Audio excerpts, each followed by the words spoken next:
Budget fade के फैसले से पहले बाजार का जोश हाई रहा है। सेंसेक्स निफ्टी शानदार बढ़त के साथ बंद हुए हैं। सेंसेक्स 612 और निफ्टी 204 अंक चढ़कर बंद हुआ है। मिड कैप और स्मॉल कैप शेयरों में भी अच्छी रिकवरी खरीदारी देखने को मिली है। मार्केट के डिटेल्स के साथ मौजूद हैं हमारे सहयोगी सुमित मल्होत्रा। तो सुमित, सबसे पहले तो आपसे यही जानेंगे कि आज बाजार में ऐसा क्या जोश हाई हुआ कि इतनी शानदार क्लोजिंग मिली? देखिए, आज एक बैंक निफ्टी की एक्सपायरी थी, पहली चीज़। दूसरा, एक बड़ा इवेंट अवेटेड है, तो मार्केट उसको भुना रहा है, उससे कुछ हद तक पहले ही खरीदारी भी आ रही है। और साथ साथ हाल फिलहाल की जो गिरावट है, हर गिरावट को जानकार मान रहे हैं कि खरीदारी के तौर पे ही देखा जा रहा है। तो एक अच्छा मूव, कुछ अच्छे नंबर्स, उनका रिएक्शन और मार्केट में एक अच्छी खरीदारी के साथ आज क्लोज होते हुए दिखाई पड़े। अक्रॉस द बोर्ड बाइंग थी, तो बैंक निफ्टी की आज एक्सपायरी थी तो जोरदार तेजी में बैंक निफ्टी कामकाज कर रहा था। मिड कैप स्मॉल कैप में खरीदारी देखने को मिल रही थी। इसके अलावा आज जो बढ़िया तेजी थी, उसके जो सेक्टर वाइज देखेंगे तो IT में खरीदारी थी, फार्मा में खरीदारी थी। आज अच्छे अपमूव वहां देखने को मिल रहे थे। कंज्यूमर ड्यूरेबल को छोड़ दें अगर, तो BSE के सभी सेक्टर आज तेजी के साथ ही कामकाज करते हुए दिखाई पड़ रहे थे। चाहे ऑटो हो, मेटल हो, सब में खरीदारी थी। रियल स्टेट हो, जहां पर जोरदार तेजी थी।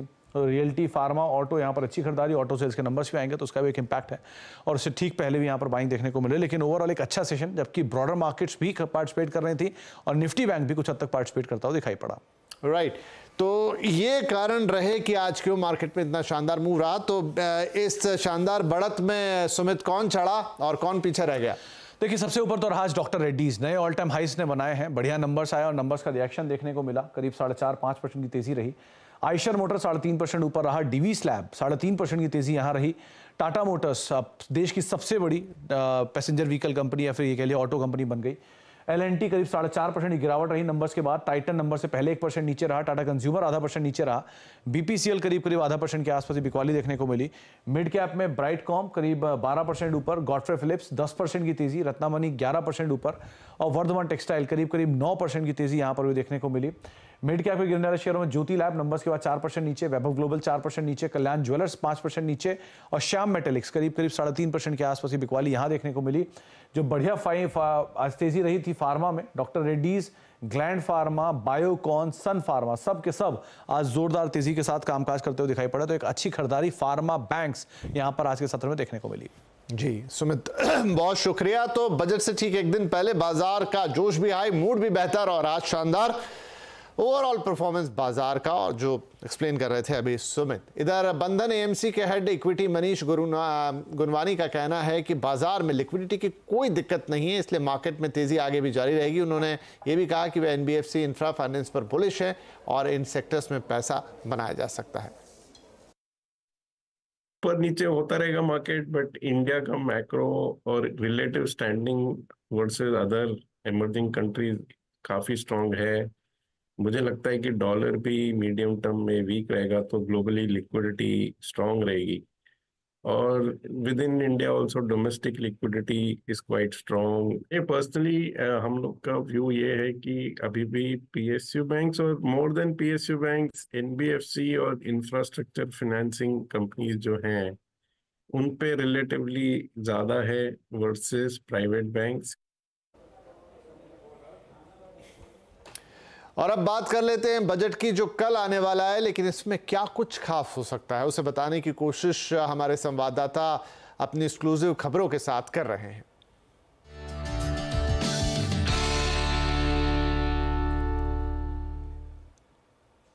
तो आज से संसद का बजट सत्र शुरू हो गया है। सत्र के से पहले आज प्रधानमंत्री नरेंद्र मोदी ने नारी शक्ति का जिक्र किया। इसे एक तरह से बजट में महिलाओं पर खास फोकस का संकेत भी माना जा रहा है। साथ ही प्रधानमंत्री ने विपक्षी सांसदों से सदन में अच्छे व्यवहार की उम्मीद जताई है। प्रधानमंत्री ने कहा है कि कुछ लोगों का स्वभाव आदतन हुड़दंगी हो गया है, जो लोकतांत्रिक मूल्यों का चीरहरण करते हैं। ऐसे सभी माननीय सांसद आखिरी सत्र में जरूर आत्मनिरीक्षण करेंगे कि 10 साल में उन्होंने क्या किया। वहीं प्रधानमंत्री ने कहा कि महिला आरक्षण, 26 जनवरी के परेड में महिलाओं का प्रदर्शन और राष्ट्रपति द्रौपदी मुर्मू का मार्गदर्शन देखने के बाद उम्मीद है कि कल निर्मला सीतारमण का अंतरिम बजट एक प्रकार से नारी शक्ति के साक्षात्कार का पर्व हो। इस संसद ने एक बहुत ही गरिमापूर्ण फैसला लिया था, और वो फैसला था नारी शक्ति वंदन अधिनियम। और उसके बाद 26 जनवरी को भी हमने देखा किस प्रकार से देश ने कर्तव्य पथ पर नारी शक्ति के सामर्थ्य को, नारी शक्ति के शौर्य को, नारी शक्ति के संकल्प की शक्ति को अनुभव किया। और आज बजट सत्र का आरंभ हो रहा है, तब राष्ट्रपति द्रौपदी मुर्मू जी का मार्गदर्शन और कल निर्मला सीतारमण जी के द्वारा इंटरिम बजट, एक प्रकार से ये नारी शक्ति के साक्षात्कार का पर्व है कि जब चुनाव का समय निकट होता है तब आमतौर पर पूर्ण बजट नहीं रखा जाता है। हम भी उसी परंपरा का निर्वाह करते हुए पूर्ण बजट नई सरकार बनने के बाद आपके समक्ष लेकर के आएंगे। इस बार एक दिशा निर्देशक बातें लेकर के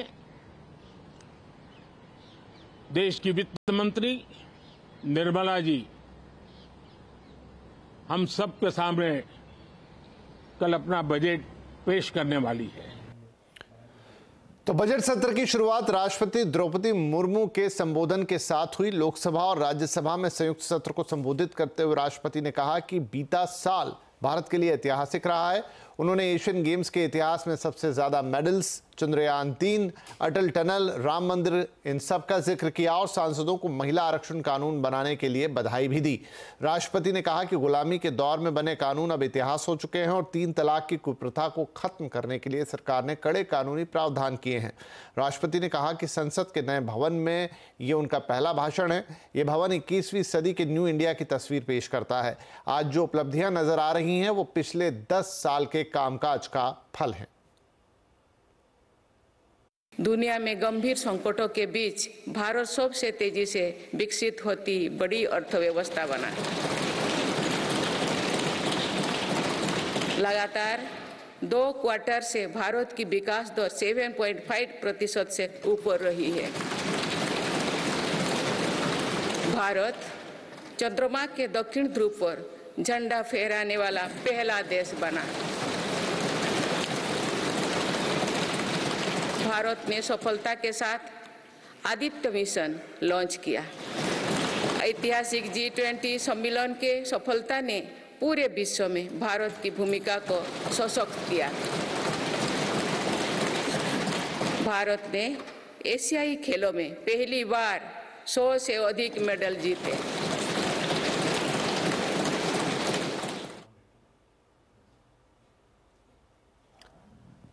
प्रधानमंत्री मोदी ने बजट में महिला शक्ति के साक्षात्कार की बात की है। अंतरिम बजट में इसकी क्या झलक दिख सकती है, इस पर एक्सक्लूसिव जानकारी के साथ जुड़ गए हमारे साथ हमारे सहयोगी लक्ष्मण रॉय।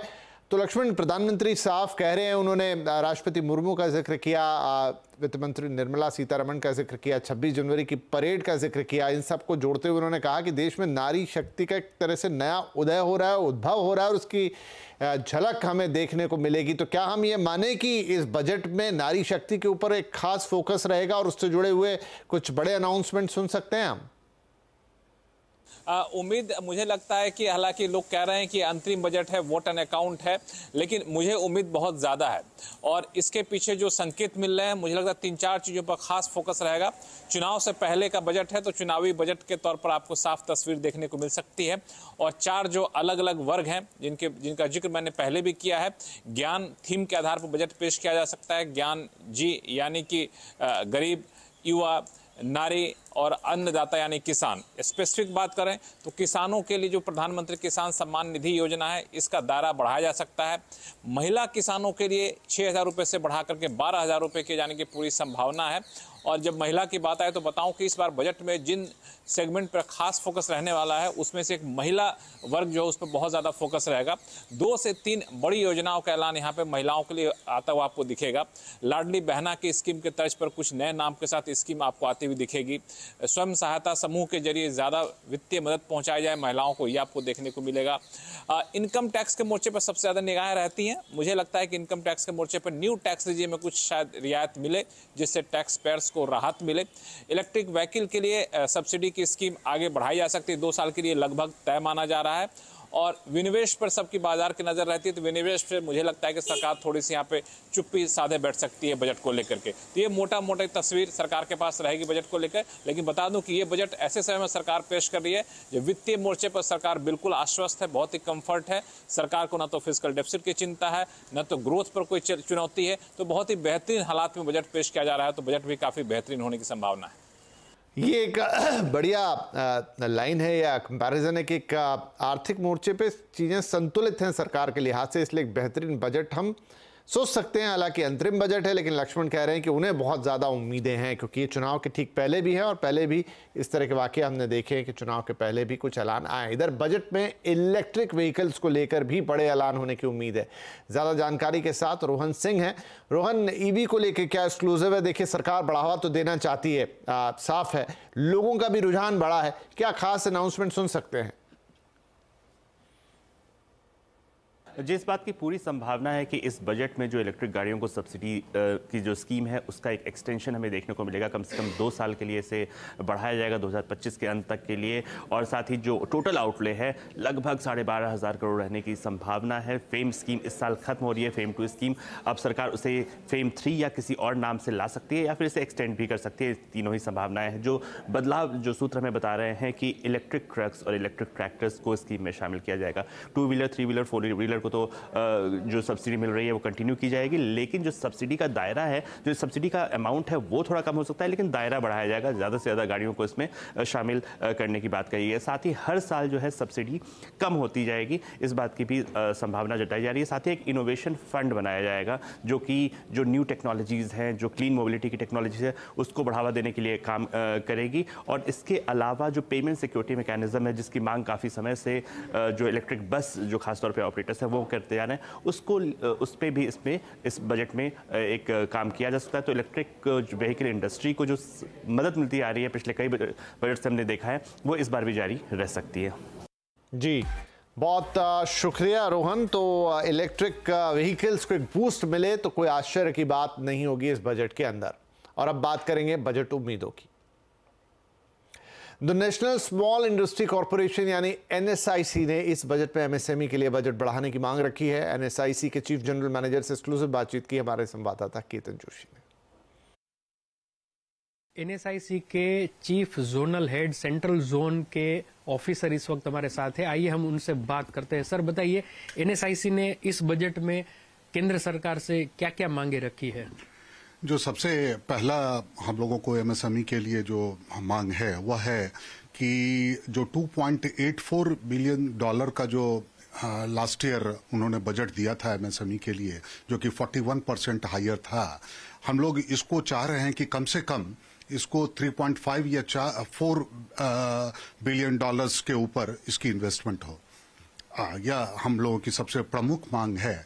जिसमें कि और दूसरी यह है कि जो जितनी भी स्कीम्स चल रही हैं, उस स्कीम में जहां भी हम लोगों को जो सबसे पहली दिक्कत हो रही है MSME सेक्टर के लिए, वह है कि 90 डेज के लिए जो लोन दिया जाता है, हमारे MSME सेक्टर के 90 डेज में रोटेशंस नहीं हो पाती है, जिसके चलते हम लोग यह चाह रहे हैं कि एटलीस्ट इसको हम लोग 180 डेज के तक इसको ले जाएं, और जिससे कि हमारी MSME यूनिट्स को बहुत ज्यादा सहायता इसके ऊपर मिलेगी। तो हम लोगों की यह भी मांग है कि हम लोग एक एक्सक्लूसिव प्लेटफॉर्म एमएसएमई के लिए क्रिएट करें, क्योंकि यह सबसे ज्यादा पोटेंशियल अगर इनोवेशंस का है तो वो एमएसएमई सेक्टर्स के पास है।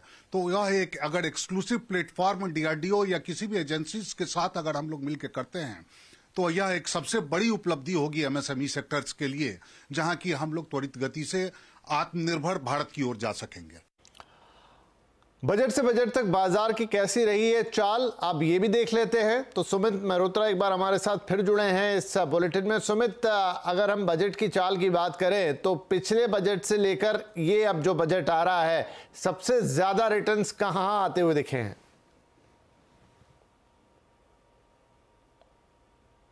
देखिए, किसी ने उम्मीद भी नहीं लगाई थी कि पिछले बजट से लेके इस बजट तक बाजार इस तरह की जोरदार तेजी देगा।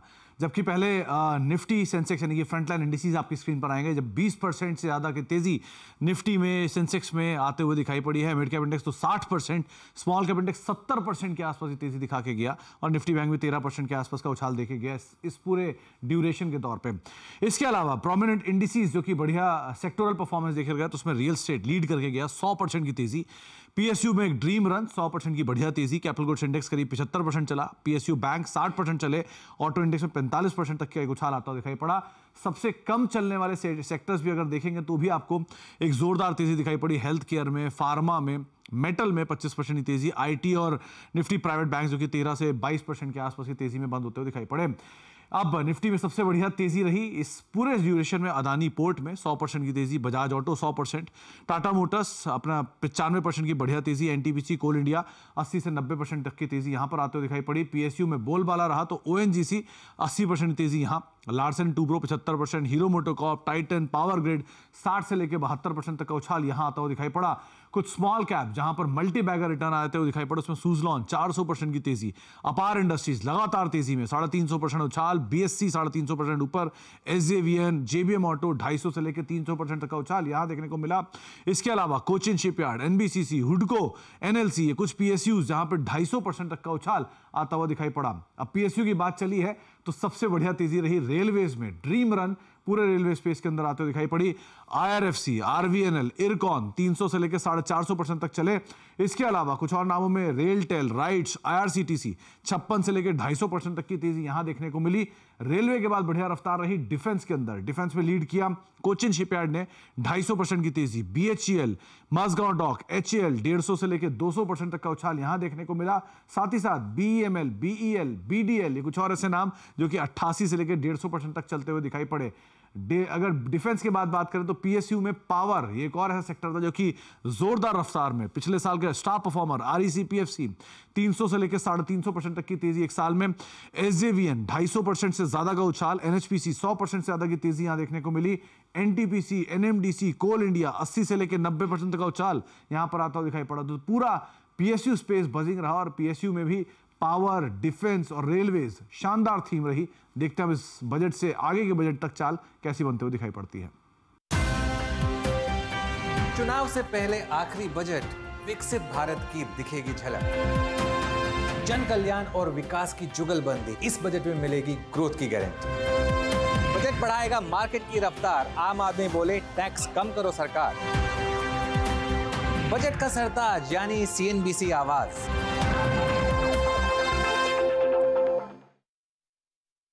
सीएनबीसी आवाज, कल पूरे दिन हम होंगे आपके साथ। बजट में मैं वित्त मंत्री से ये कहना चाहती हूँ कि नए टैक्स रेजिम को और आकर्षक बनाएं। मेडिकल इंश्योरेंस पर डिडक्शंस नए टैक्स रेजिम में जरूर दें। मेरी तरह आप भी सीएनबीसी आवाज के बैलेट बॉक्स के जरिए अपनी उम्मीदें और आइडियाज शेयर कर सकते हैं और हम आपकी आवाज करेंगे बुलंद और उसे वित्त मंत्री तक पहुँचाएंगे। Budget ballot, vote for growth, क्योंकि बजट मतलब सीएनबीसी आवाज।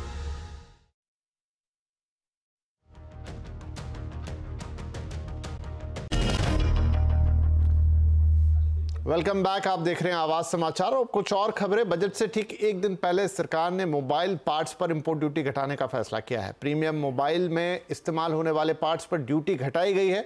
सरकार का कहना है कि इससे मोबाइल सस्ते होंगे और देश की मोबाइल मैन्युफैक्चरिंग इंडस्ट्री को एक बड़ा बूस्ट मिलेगा। इस पर आईटी मंत्री राजीव चंद्रशेखर से बात की हमारे संवाददाता असीम मनचंदा ने। हमारे साथ इस वक्त IT मंत्री राजीव चंद्रशेखर है। सर, आज एक बड़ा फैसला मोबाइल कंपोनेंट्स पे इंपोर्ट ड्यूटी घटाई गई है। कितना बेनिफिट आप इंडस्ट्री को होता हुआ यहाँ दिख रहे हैं, मैन्युफैक्चरिंग होता हुआ आप यहाँ पर दिख रहे हैं? देखिए, आप जानते ही हैं और आज हमारे राष्ट्रपति ने कहा भी स्पीच में कि हम दुनिया के नंबर 2 कंट्री बन गए हैं मोबाइल फोन मैन्युफैक्चरिंग में। और जो राष्ट्र में 2014 में 100% जो मोबाइल फ़ोन से हम इंपोर्ट करते थे, आज हम 100% मोबाइल फ़ोन यहाँ बनाते हैं। और पिछले ही साल में हमने 1 लाख करोड़ से ज़्यादा मोबाइल फ़ोन यहाँ पर बनाए हुए मोबाइल फ़ोन को हमने एक्सपोर्ट किया है।